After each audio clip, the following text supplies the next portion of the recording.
სოფლიოს დასავლური დემოკრატიის უმეტეს ნაწილში ეს აკრძალულია, მაგრამ ის კვლავ გავრცელებული პრაქტიკაა ისეთ ქვეყნებში, როგორიცაა ირანი, ნიგერია და ჩინეთი. ჩვენ საუბრობთ სიკვდილით დასჯაზე. არის თუ არა ეს ეფექტური ფორმა სასჯელისა და შეკავების და ეს არის ღრმა დისკუსია, რომელიც დღეს გვექნება. ჩვენს პანელში შემოგვიერთდა სტივენ ბრაიტი, იელისა და ჯორჯთაუნის უნივერსიტეტების სამართლის პროფესორი, რობერტ ბლეკერი, სისხლის სამართლის პროფესორი და წიგნის ავტორი, სასჯელის სიკვდილი, სამართლიანობის ძიება ყველაზე მძიმე დამნაშავეებს შორის და ჩვენი საკუთარი 24-ის კორესპონდენტი ჯო ბრაუნი. მაგრამ სანამ დავიწყებთ, გთავაზობ მცირე ინფორმაციას.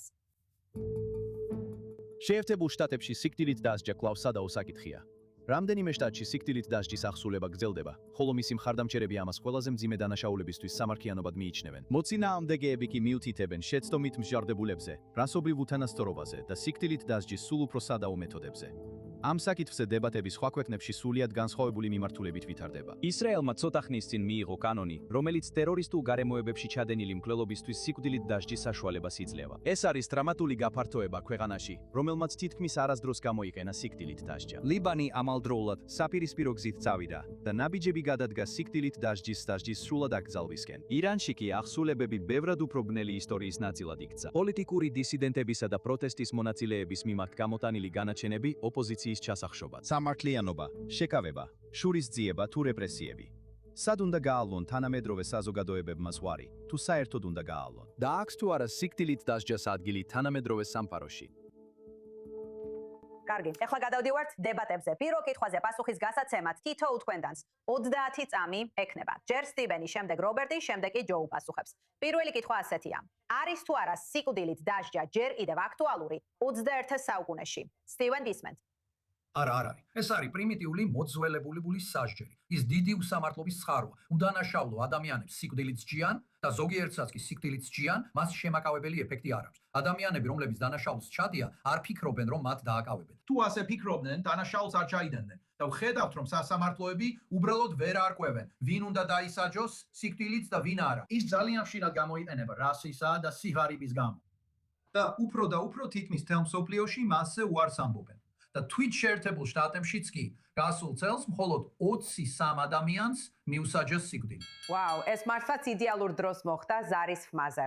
კარგი, რობერტ, შენი ჯერია. კითხვა შეგვიძლია მიუდგეთ იურიდიულად, პოლიტიკურად ან მორალურად. რა თქმა უნდა, იდეალურ შემთხვევაში უნდა აღმოვკრათ სიკვდილით დასჯა როგორც პოლიტიკური ან რასობრივი ჩაგრის ინსტრუმენტი. მაგრამ ირონიულად, მისი გაუქმება ყველაზე ნაკლებ ცვლილებას იქ გამოიწვევს, სადაც ყველაზე მეტად ბოროტად იყენებენ. საბოლოოდ ჩვენ დარწმუნებულები ვართ, რომ სარსულს მნიშვნელობა აქვს. შეგვიძლია გამოავლინოთ ყველაზე უარესთა შორის უარესები. ბოროტება არსებობს. ზოგი ადამიანი სიკვდილს იმსახურებს და ჰუმანურ საზოგადოებას, რომელიც სამართლიანობას ემსახურება, აქვს ვალდებულება გაასამართლოს, მსჯავრი დასდოს და სიკვდილით დასაჯოს ისინი. კარგი, ჯო. ემილი, ეს უკვე მესამედ იქნება, როცა სტუდიაში შენთან ერთად ვიქნები და შენ დამისვამ მსგავს კითხვას. თითქოს ყველა მუხარას აქვს გასავალი. ცოდვას აქვს წარსული, ყოველ ცოდვილს აქვს მომავალი. და მე ნამდვილად მჯერა, რომ ეს მსოფლიოს ადამიანთა უმრავლესობაზე ვრცელდება. განსაკუთრებით მათთვის, ვინც დანაშაულისთვის არის მსჯავრდებული. თუმცა, არსებობს ძალიან მძიმე შემთხვევები, როდესაც უკეთესი იქნებოდა, რომ ამ ადამიანებს საერთოდ არ ქონოდათ საქმე შედეგებთან და ამ ადამიანებს სასიკვდილო განაჩენი გამოუტანეს. თუმცა, ვერ წარმომიდგენია სწორი გზა, რომლითაც ეს შეიძლება მოხდეს. ისე, რომ მთავრობამ, ტირანულმა მთავრობამ თეორიულად ვერ ჩაიგდოს ხელში და გამოიყენოს ეს საკუთარი პოლიტიკური სადიებლისთვის. კარგი, ახლა აღარ გვაქვს 30 წამიანი ტაიმერი, ასე რომ შეგიძლიათ განაგრძოთ. შემდეგი კითხვა ასეთია: არის თუ არა მთავრობის როლი ესეთი უკიდურესი სასჯელის გამოყენება? და ისევ სტივენით დავიწყებთ. მე ვფიქრობ, რომ მთავრობა უფრო მოკრძალებული უნდა იყოს იმასთან დაკავშირებით, რა შეუძლია და რა არ შეუძლია. მათ შეუძლიათ რაღაცების გაკეთება, შეუძლიათ გადაწყვიტონ, ვინ გადაკვეთა წითელი შუქნიშანი და ვინ არა, ასევე შეუძლიათ ადამიანები დანაშაულში დამნაშავედ ცნონ, მაგრამ იმის განსაზღვრა, ვინ უნდა იცოცხლოს და ვინ უნდა მოკდეს, ეს ნამდვილად არ არის ის, რაც მთავრობას კარგად გამოსდის. ეს საქმე კარგად არ გამოსდის. სასამართლოებიც არ იციან, როგორ გააკეთონ ეს. და როგორც უკვე ვთქვი, ესეთ საქმეებში ისინი ბევრ შეცდომას უშვებენ. და ჩვენ არ ხედავთ, როგორც ცოტა ხნის წინ აღინიშნა, რომ მართლაც საშინელ საქმეებში ხშირად ის ადამიანები არ იღებენ სასჯელის უმაღლეს ზომას, ხოლო სხვები, რომლებიც ამას ნაკლებად იმსახურებენ, იღებენ სასჯელის უმაღლეს ზომას. კარგი, ეს სრულყოფილამდე შორსა და ჩვენგან ზოგიერთები ვეპრნობით ისეთ ადამიანებს, როგორიც სტივენ ბრაიტია, რომელსაც აქვს ხანგრძლივი და გამორჩეული კარიერა, სიკვდილით დასჯის შედეგად წარმოშობილი უსამართლობის წინააღმდეგ ბრძოლაში. და ჩვენ გვჭირდება ასეთი ადამიანები. მე ვაფასებ ასეთ ადამიანს მიუხედავად იმისა, რომ ვიცი, ეს გრძნობა ორმხრივი არ არის. მაგრამ ის ფაქტი, რომ ზოგჯერ ამას სრულყოფილად ან სათანადოდ ვერ ვაკეთებ, არ ნიშნავს, რომ საერთოდ არ უნდა გავაკეთოთ. იმ სისტემებში, სადაც სიკვდილით დასჯაზე განსაკუთრებულ საპროცესო გარანტიებს აწესებენ, ზოგჯერ ეს ერთადერთი სამართლიანი სასჯელია. და მაინტერესებს და ვკითხულობ, უნდა შეეძლოს თუ არა მთავრობას, ასევე მსჯავრი დასდოს ადამიანს და მიუსაჯოს უადო პატიმრობა, ვადამდე გათავისუფლების შესაძლებლობის გარეშე, ან უადო პატიმრობა ამ შესაძლებლობით. სხვა სიტყვებით რომ ვთქვათ, რამდენად უნიშნელოდ ვაქცევთ მთავრობას, როდესაც საქმე სისხლის სამართლის მართლმსაჯულებას ეხება. არსებობს ძალიან მძიმე დანაშაულები. ისინი ნამდვილად იმსახურებენ ძალიან კაცრ სასჯელს და სიკვდილით დასჯის დაგმობა იმ ფორმით, როგორც მან ახლახან გააკეთა, ასევე ნიშნავს სამუდამო პატიმრობის დაგმობას. რა თქმა უნდა, უკიდურესი მემარცხენეები ახლა ყველა სასჯელს და ყველა ციფეს გმობენ. არ ვამბობ, რომ ის ამ მოძრაობის ნაწილი არის. კარგი, სტივენ, მოიცადე. სტივენს რაღაც აქვს სათქმელი. რაღაცის თქმა გინდა. ბოდიში ჯო, მაგრამ სტივენი თავს აქნევს. აბა შენ რა გავს? რა არის შენი მთავარი? სხვაობა, დიდი სხვაობა. ვადამდე გათავისუფლების შესაძლებლობის გარეშე უადო პატიმრობასა და წლების ვადით სასჯელს შორის. ისაა, რომ თუ მიხვდები შეცდომა დაუშვი, შეგიძლია გამოასწორო. როცა ადამიანს სიკვდილით დასჯი და შემდეგ გაირკვევა, რომ შეცდომა დაუშვი, რომ არასწორი ადამიანი იყო, საფლავიდან ადამიანს ვეღარ დააბრუნებ. თუ ვიტყვით, რომ ჩვენ გვაქვს განსაკუთრებულად ძლიერი სამართლებრივი გარანტიები, მოიცადეთ ერთი წამით. თუ ვამბობთ, რომ გვაქვს განსაკუთრებულად ძლიერი სამართლებრივი გარანტიები იმ საქმეებში, სადაც ადამიანებს სიკვდილით დასჯას უსჯიან, მათ საშინელი ადვოკატები ჰყავთ. მათ უსჯიან, იმიტომ რომ ასე ავზარდეს, მათ ასამართლებენ სრულიად თეთრკანიანი ნაფიც მსაჯულების მიერ, რადგან პროკურორები ნაფიც მსაჯულთა შერჩევისას ყველა შავკანიანს გამორიცხავენ. ეს ხდება იმ საქმეებში, რამდენიმე ესეთია, ეხლა უკვე ძალიან ცოტა, სადაც ადამიანებს ამერიკის შეერთებულ შტატებში სიკვდილით დასჯას უსჯიან. კარგი ჯო. ამერიკის მართლმსაჯულების სისტემის პრობლემა ისაა, რომ ზოგ შემთხვევაში ადამიანებს სჯიან დანაშაულისთვის, რომელიც მათ არ ჩაუდენიათ. ბოლო 50 წელიწადში 200 ადამიანს დანაჩენი გაუუქმეს. მაგრამ სწორედ აქ არის საჭირო, რომ აქცევობდეს მკაფიო მიზეზი ესეთი რაღაცისათვის. ეს უნდა იყოს ყველაზე მძიმე და სერიოზული დანაშაულები, სადაც არანაირი შანსი არ არსებობს, რომ შეიძლება შეცდომა მომხდარიყო.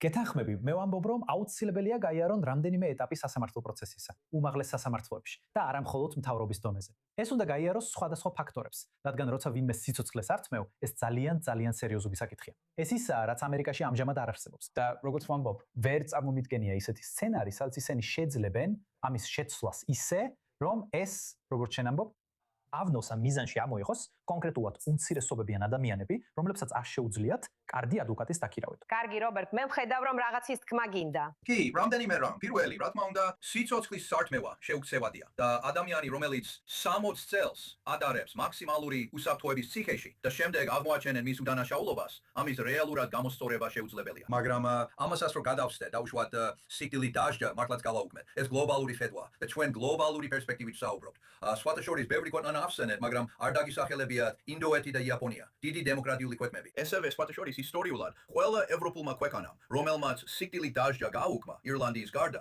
ეს გააკეთა მაშინ, როცა საზოგადოებაში მასზე უზარმაზარი მხარდაჭერა იყო. ამიტომ შეერთებული შტატები იქცევა ისე, როგორც დემოკრატია უნდა იქცევდეს. ანუ ემორჩილება საზოგადოებრივ აზრს. მაგრამ თუ დაუბრუნდებით ამ საკითხს, რუსეთს სიკვდილით დასჯა არ აქვს. ანუ კანონში წერია, მაგრამ პრაქტიკაში მორატორიუმი აქვს, თუ არ ვწდები უკვე წლები, არანაირი ელექტროსკამით სიკვდილით დასჯა. ხო, ნამდვილად ასეა და ბევრი მოწინააღმდეგე გვხვდება, ასე რომ უთხარით ნავალნის და ნავალნის ოჯახს, რომ სიკვდილით დასჯის გაუქმებამ რუსეთში რაიმე განსხვავება შეიტანა იმაში, მოკლავდნენ თუ არა მას. ამიტომაც თქვი ჩემს შესავალ კომენტარებში, ირონიულად, ის ადგილები, სადაც ყველაზე მეტად ბოროტად იქენებენ მას, სწორედ იქ მივიღებთ ყველაზე ნაკლებ სარგებელს. ირანელებმა დათვლით სიკვდილით დასაჯეს, ან მოკლეს 52,000 დემონსტრანტი. მათ სიკვდილით დასაჯეს მგონი რა 22 ადამიანი, რაც საშინელება. მათ სიკვდილით დასაჯეს 22, მათ მოკლეს 52,000. ეს არის 1/100%. ამიტომ სიკვდილით დასჯის გაუქმება არ გამორიცხავს სახელმწიფოს მიერ მხარდაჭერილ მკვლელობას. ირონიულად, შეიძლება ეს კიდევ უფრო გაზარდოს გათავისუფლების შანსები, როცა საზოგადოება ყურადღებას მიაქცევს იმგვარ სასამართლო პროცესებს, რომლებიც მოხდება, თუ ისინი იქნება განსაკუთრებული საპროცესო გარანტიებით უზრუნველყოფილი. და ვიცი, რომ სტივენ ბრაიტი კარგად შეძლებს მიუთითოს ამაში არსებულ ნაკლოვანებებზე. მან უფრო მეტი გააკეთა with their teeth win-mem შეერთებულ შტატებში, რომ შეემცირებინა ან აღმოეფქრა ეს ნაკლოვანებები, მაგრამ ისინი ჯერ კიდევ არ აღმოფხვრილა. ეს სრულყოფილამდე ძალიან შორსაა, მაგრამ ზოგჯერ ეს ერთადერთი სამართლიანი პასუხია. ჯო გინდა რამე თქვა? კარგი. ეს ნამდვილად არ არის ერთადერთი სამართლიანი პასუხი. ანუ სხვა პასუხებიც არსებობს. და სინამდვილეში დღეს შეერთებულ შტატებში მხოლოდ 27 შტატში არსებობს სიკვდილით დასჯა. ამათგან 2 შტატში, ორეგონსა და ვაიომინგში, სიკვდილმისჯილი არ ჰყავთ. ასე რომ 25 შტატში მოქმედებს. ბევრ მათგანში ბოლო 10 წლის განმავლობაში არავის მიუსჯიათ სიკვდილი, ან არ ჩაუტარებიათ აღსრულება. ეს მხოლოდ რამდენიმე შტატი. ეს არის ტეხასი, ალაბამა, ფლორიდა, სწორედ ეს შტატები ახორციელებენ ყველა აღსრულებას. და დანარჩენი ქვეყანა ძირითადად უკვე წინ წავიდა. და ეს შტატებიც საბოლოოდ ესე მოიქცევიან. ანუ ჩვენ უბრალოდ ამას აღარ ვხედავთ. ერთადერთი ადგილი, სადაც დღეს შეერთებულ შტატებში ბევრი აღსრულება ხდება, არის ფლორიდა. სადაც ჩვენ გვყავს წარუმატებელი პოლიტიკური ფიგურა, გუბერნატორი დესანტისი, რომელმაც ეხლა დაიწყო აღსრულების ორდერებზე ხელმოწერა და ბევრი ადამიანის აღსრულება. ეს გამოცდილი და ნაცადი მეთოდია წარუმატებელი პოლიტიკოსისთვის ფლორიდაში. პირველი 6 წლის განმავლობაში, რაც ის თანამდებობაზე იყო, მან ბევრ აღსრულების ორდერს არ მოაწერა ხელი. მაგრამ ეხლა გასულ წელს მან 19 ადამიანი აღასრულა, წელს კი უკვე 12. მაგრამ ამას სხვა არავინ აკეთებს. ეს არის გადახრა შეერთებულ შტატებში. კარგი, დაუბრუნდეთ გლობალური თვალის თემას. და მესმის, რომ ორივე ჩემი პანელისტი ამერიკელი პროფესორია, მაგრამ მინდა ისრაელზე ვისაუბრო. რადგან ვფიქრობ, ეს ძალიან საინტერესო და უნიკალური შემთხვევაა სიკვდილით დასჯის საკითხში. საინტერესოა, ისრაელში სიკვდილით დასჯის მხოლოდ ორი შემთხვევა იყო, როდესაც ადამიანები რეალურად სიკვდილით დასაჯეს. მაიერ ტოვიანსკი 1958 წელს, რომელიც 1 წლის შემდეგ რეაბილიტირებული იქნა და რა თქმა უნდა, ადოლფ აიხმანი 60-იან წლებში. ასე რომ, როცა ამას უყურებთ, 50% უკვე დაუდასტურდა, რომ დანაშაული არ ჩაუდენია. მაგრამ ეს აქ თავარი არ არის, რადგან წელს კნესეტმა შემოიტანა კანონპროექტი ტერორისტებისთვის სიკვდილით დასჯის შესახებ. და ამ შემთხვევაში მე ცოტა უფრო თანაგრძნობით ვარ განწყობილი, რადგან ისრაელი ძალიან უნიკალურია თავისი პატიმრების მხრივ. რადგან ბევრი ტერორისტი, ვინც საშინელ დანაშაულებს ჩადის, კლავს უდანაშაულო მოქალაქეებს. ისინი დააკავებენ, დააპატიმრებენ და შემდეგ გამოიყენებენ როგორც სავაჭრო ბერკეტს პატიმრების გაცვლისთვის. ეს ვნახეთ ბოლო 2 წელიწადნახევრის განმავლობაში ღაზადან ძევლების შემთხვევაში. და ეს ასევე ვნახეთ გილად შალიძის შემთხვევაში 2011 წელს. და იმ ადამიანებიდან, ვინც 2011 წელს გაათავისუფლეს, ერთ-ერთი იყო იეჰია სინუარი, რომელმაც, რა თქმა უნდა, დაგეგმა 7 ოქტომბრის ხოცვა-ჟლეტა. ასე რომ, იმ შემთხვევაში უფრო ლოგიკური იქნებოდა, რომ უბრალოდ ეთქვათ, კარგი, ეხლა უნდა სიკვდილით დავსაჯოთ ისინი, მაგრამ ასე არ გააკეთეს. და სწორედ აქ მივდივართ ტერორისტებისთვის სიკვდილით დასჯის კანონამდე. თუმცა ეს სერიოზულად პრობლემურია, რადგან, როგორც ამბობდი, პრობლემა მთავრობის განხორციელებაშია. ეს ორსაფეხურიანი პოლიტიკა. ერთი წესი აქვთ ოკუპირებულ დასავლეთ სანაპიროზე მცხოვრებთათვის, სადაც თუ ისინი ტერორისტულ ქმედებებს ჩადიან, მაშინ ეს არის სრული აკრძალვა და სიკვდილით დასჯა. ხოლო თუ ეს ადამიანები ისრაელში ან აღმოსავლეთ იერუსალიმში ცხოვრობენ, მაშინ სიკვდილით დასჯა მხოლოდ იმ შემთხვევაში გამოიყენება, თუ ისინი ციტატა ეწინააღმდეგებიან ისრაელის სახელმწიფოს არსებობას. ეს კი ფაქტობრივად მხოლოდ პალესტინელ ტერორისტებს ეხება. შედეგად იქნება ორმაგი სტანდარტის მართლმსაჯულების სისტემა. ამ კანონპროექტის ერთ-ერთი მთავარი მხარდამჭერია იტამარ ბენ-გვირი, ეროვნული უსაფრთხოების მინისტრი, რომელიც პიჯაკის ლაპელზე ყუფის სიმბოლოს ატარებს. ეს არის ადამიანი, რომელიც აშკარად პოლიტიკურ სარგებელს ეძებს. სწორედ აქ არის ეს საკითხები. ფაქტია, რომ პოლიტიკოსებს შეუძლიათ ეს თემა დამოიქანონ პოლიტიკური განცხადებების გასაკეთებლად. მან წასუში, ეხლა კი, მას შემდეგ რაც ძალაუფლებაში მოვიდა, აღარ ამბობს ამას, მაგრამ ადრე აცხადებდა, რომ ხელმძღვანელობდა შეძახილებს სიკვდილი არაბებს. და ეს არის მისი გზა, რომ ეს რეალურად კანონად აქციოს. და სწორედ აქ არის მისი ნაკლი. იდეალურ სამყაროში შეიძლებოდა არსებობდეს რამე, რაც იმას ნიშნავდა, რომ ამ ტერორისტებს სიკვდილით დასჯიდნენ და მომავალში ისინი ვაჭრობის საგნად აღარ იქცეოდნენ. თუმცა ის გზა, როგორც ეს ახლა ხდება, შეუძლებელს ხდის მის მორალურად მისაღებად აღქმას. კარგი, სტივენ, შემდეგი შენ ხარ, გონია რომ რაღაც ის მაგინდა. ერთი რამ არის, თქვენ საუბრობთ თქვენ ადამიანებზე, როგორც სავაჭრო ბერკეტებზე. გეტყვით, რომ როცა ადამიანებს ჯით სიკვდილით თქვენ ირებთ მოწამეებს. იცით, არიან ადამიანები, რომლებიც როგორც კი სიკვდილით დასჯიან, მათ გარშემო მთელი წარმოუდგენელი მაგრამ მე შეიძლება გაათავისუფლონ და ისევ მოკლან. ასე რომ ეს პრობლემას ვერ მოწამეებად იქცევი. ამ ორდიგულ პრობლემას მაინც ვერ ასწდებით. მაგრამ ეს ორფენიანი სისტემა, იცით, ჩვენ ამერიკაშიც გვაქვს ორფენიანი სისტემა. უბრალოდ სხვანაირად. და რა თქმა უნდა, ისრაელში კიდევ ერთ ადამიანს სიკვდილი ჰქონდა მისჯილი კლივლენდიდან, ოჰაიოდან, რომელიც საბოლოოდ სრულიად უდანაშაულო აღმოჩნდა მას შემდეგ, რაც ის ისრაელში ექსტრადიციით გადაიყვანეს და გაასამართლეს. და მე წარმოიდგინეთ, რა სიფრთხილეა საჭირო, რა განსაკუთრებული საპროცესო გარანტიებია საჭირო ესეთ შემთხვევაში. არც ერთი სასამართლო სისტემა არ არის ასეთი ფრთხილი. ისრაელს მხოლოდ 4 სიკვდილით დასჯის საქმე ჰქონდა. ასე რომ ისინი ძალიან ფრთხილად ეკიდებოდნენ ამ საკითხს და მაინც ამ 4-დან ორჯერ შეცდნენ. ეს უბრალოდ აჩვენებს, რომ სასამართლოები არ არიან ძალიან კარგები იმაში, რომ გადაწყვიტონ ვინ უნდა იცოცხლოს და ვინ არა. ძალიან ბევრი სირთულეა, ყველაფერი ძალიან რთულია. რობერტ, შენ რას ფიქრობ ამაზე? რამდენიმე რამ. პირველი, ჯო და მე შეგვიძლია ამ საკითხზე ადგილები გავცვალოთ. ისრაელის სიკვდილი დასჯის კანონი თავიდან ბოლომდე ფუნდამენტურად დეფექტური იყო. მათ პროექტები გაუმჯობესეს, როგორც წინ მიდიოდნენ. მაგრამ შენ მართალი ხარ, საჭირო იყო мотиваცია ისრაელის სახელმწიფოს გასანადგურებლად, რომ ეს მიგეგო. რაც იმას ნიშნავდა, რომ ეს არ ფარავდა ადამიანებს, რომლებიც აუპატიურებენ და შემდეგ აწამებენ ბავშვებს. გულისხმობ, ესეთი ადამიანები უნდა ექვემდებარებოდნენ სიკვდილით დასჯას. შენ ახსენე ლიბანი, რომელმაც ამ კვირის დასაწყისში გააუქმა სიკვდილით დასჯა. ეს სწორია. მაგრამ მთავარი საკითხი, რომელსაც არ შევხებივართ, არის რასთან შედარებით. რა ჩაანაცვლებს სიკვდილით დასჯას, როცა მას აუქმებ? და ეს არის, როგორია პირობები ყოველდღიურად. მართლა დანიცდიან ყველაზე მძიმე ბედს ციხეებში ისინი, ვინც ყველაზე მძიმე დანაშაულებს ჩადიან. და ასე საერთოდ არ არის. მე დამიფიქსირებია ცხოვრება არა მხოლოდ სიკვდილმისჯილთა საქმეებში რამდენიმე შტატში, არამედ იმ ადამიანებისთვისაც, ვინც უადო პატიმრობას იხდის პირობით გათავისუფლების უფლების გარეშე. ფაქტია, რომ ისინი, ვინც ყველაზე მძიმე დანაშაულებს ჩადიან, ციხეში ყველაზე ნაკლებად იტანჯებიან. ისინი ყველაზე ნაკლებად იტანჯებიან. მათ აქვს საუკეთესო საქმიანობა, საუკეთესო სამუშაოები. ლიბანში, როდესაც მან სიკვდილი დასჯა გაუქმეს, დააკვირდით, რით ჩაანაცვლეს ეს ამ კვირაში. მათ ჩაანაცვლეს იგი უვადო პატიმრობით, განსაკუთრებულად მძიმე შრომით, რაც ნიშნავს, რომ ისინი მაინც მორალურ კითხვას უახლოვდებიან. როგორი იქნება ცხოვრება თუ ადამიანებს სიკვდილით დასჯას ავარიდებთ? ან იმსახურებენ თუ არა ისინი ამას? სამართლიანობის ძირითადი პრინციპია, რომ ისინი, ვინც ყველაზე მძიმე დანაშაულებს ჩადიან, იმსახურებენ ყველაზე მკაცრ სასჯელს, იმსახურებენ ყველაზე მძიმე ცხოვრებას ციხეში. და შეერთებულ შტატებში ეს სრულიად უკუღმართია. ჩვენ ეს არ გვაქვს. ხშირად, ვინც ყველაზე ნაკლებად სერიოზულ დანაშაულებს ჩადის, ისინი ციხეში მსხვერპლნი ხდებიან. ხოლო ისინი, ვინც ყველაზე მძიმე დანაშაულებს ჩადიან, აღმერთებენ და მათაც აღმერთებენ. მაქს კითხვა, იმიტომ რომ იცით, როგორც ამერიკელს ვინახავს, ვერ ვიხსენებს ზუსტ მოვლენებს. მგონი ოკლაჰომა სიტის აფეთქების დამნაშავეს სიკვდილით დასჯა მიუსაჯეს, ხომ ასეა? ვცდილობ გავიხსენო. დიახ, ეს ფედერალურია. მაგრამ ერთი რამ, რაც მინდა დავამატო, ისაა, რომ მაშინაც კი, როცა ადამიანს სიკვდილით სჯიან, ისინი სიკვდილმისჯილთა ბლოკში წლები და წლები ატარებენ და მერე ბოლოთაც შეიძლება გააუქმონ. და ვფიქრობ, რამდენი ფული ჯდება ეს ყველაფერი. ანუ თუ ხარ სასტიკი მკვლელი, იცი, თუ ხარ ჩარლზ მენსონი ან მსგავსი, დიდი ალბათობით რეაბილიტაცია არ გემუქრება. ასე რომ ხომ არ არის ციხეში ყოფნა და მთელი ცხოვრება გისოსებს მიღმა გატარება უფრო მძიმე, ვიდრე სიკვდილით დასჯა. ხადია, შეხედე თვითმკვლელობების მაჩვენებელს, შეხედე თვითმკვლელობების მაჩვენებელს ციხეში. ყველას აქვს იარაღზე ცდომა და ძალიან ცოტა ადამიანი მართლა იკლავს თავს. და ფაქტია, ისინი თავიანთი ცხოვრებით იჭაჩვენებენ არჩევანს. მათ ბევრად ურჩევნიათ ცოცხლები იყვნენ ციხეში, თუნდაც სამუდამოდ, ვიდრე მკვდრები იყვნენ. ეს არის მარტივი ფაქტი. სტივენი, კაი, ჩვენ აქ ძალიან ზოგად დასკვნებს ვაკეთებთ, გულისხმობ, ეს სასაცილოა.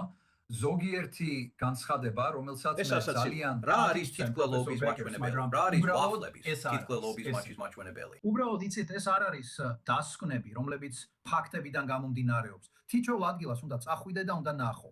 დიახ, ზოგი ადამიანი სიკვდილმისჯილთა საკანში დიდხანს ატარებს დროს. ზოგი მათგანი გამართლებულია. სინაცელს ენტონი რეი ჰინტონი ჩემს კლასს იელში ესაუბრა. მან ალაბამაში სიკვდილმისჯილთა საკანში 30 წელი გაატარა. მაგრამ აღმოჩნდა, რომ დანაშაულში სრულიად უდანაშაულო იყო. იმედია გვიხარია, რომ არ დავსაჯეთ სიკვდილით, რადგან რომ დაგვესაჯა, აღარაფერი იქნებოდა გასაკეთებელი. ნამდვილად ყოფილან ადამიანები, რომლებიც სიკვდილით დასაჯეს, თუმცა დანაშაულში უდანაშაულონი იყვნენ. მოგვიანებით გავიგეთ ამის შესახებ, მაგალითად თოდ ვილინგჰემი ტეხასში. ვერაფერს ააკეთებ. ის აღარ არის, ვერაფერ შეცვი. რაც შეეხება იმას, როგორ ექცევიან ადამიანებს ციხეში, ეს მთლიანად იმაზეა დამოკიდებული, რომელ შტატში ხარ. ფედერალურია თუ შტატური. ამასთან დაკავშირებით, მსგავსი ზოგადი მოსაზრებები უბრალოდ სიმართლეს არ შეესაბამება. ხო, შენ ახსენე ის ხარჯები, რაც ადამიანების ციხეში ან სიკვდილმისჯილთა კამერაში შენახვას უკავშირდება. მაგრამ თუ სიკვდილით დასჯიმათ, მაშინ ესეც დიდ საჯარო ხარჯებს გამოიწვევს, რადგან სასამართლოს გადაწყვეტილების გასაჩივრება მოგიწევს. ყველა ამ ბარიერს უნდა გადალახო, ასე რომ მარტივი გზა არ არსებობს. თეორიულად შეგიძლია შეადარო, რა უფრო იაფია, ადამიანი ციხეში დატოვ თუ სიკვდილით დასაჯო. და ყველა სასამართლო და სააპელაციო პროცესი გაიარო, მაგრამ ეს შემთხვევიდან შემთხვევამდე განსხვავდება. ერთადერთი რასაც ვიტყოდი არის ის, რომ დიახ, უმეტეს შემთხვევაში ასეა. და ამერიკაში ამ ხრივ ძალიან პრობლემური სისტემაა. ამიტომაცაა, რომ ბევრი ადამიანი ახერხებს სიკვდილმისჯილთა განყოფილებიდან გათავისუფლებას, მაგრამ თუ ასწეგობს ადამიანი, რომ ის დანაშაულით სულად და უდაოდ დამტკიცებულია, მაგალითად დიდ ბრიტანეთში აქსელ რუდაკუბანა, რომელმაც Taylor Swift-ის თემატიკაზე გამართულ საცეკვაო საღამოზე 3 ახალდაშდა გოგონა მოკლა და ახალ ციხეშია. ის თავს ესხოდა მცველებს. ფაქტობრივად, ეხლა ის ძვიერ სედირებულ მდგომარეობაშია და მაღალი უსაფრთხოების ციხეში იმყოფება. ბრიტანელი გადასახადის გადამხდელებისთვის ბევრად უფრო მარტივი იქნებოდა, რომ ის სიკვდილით დაესაჯათ.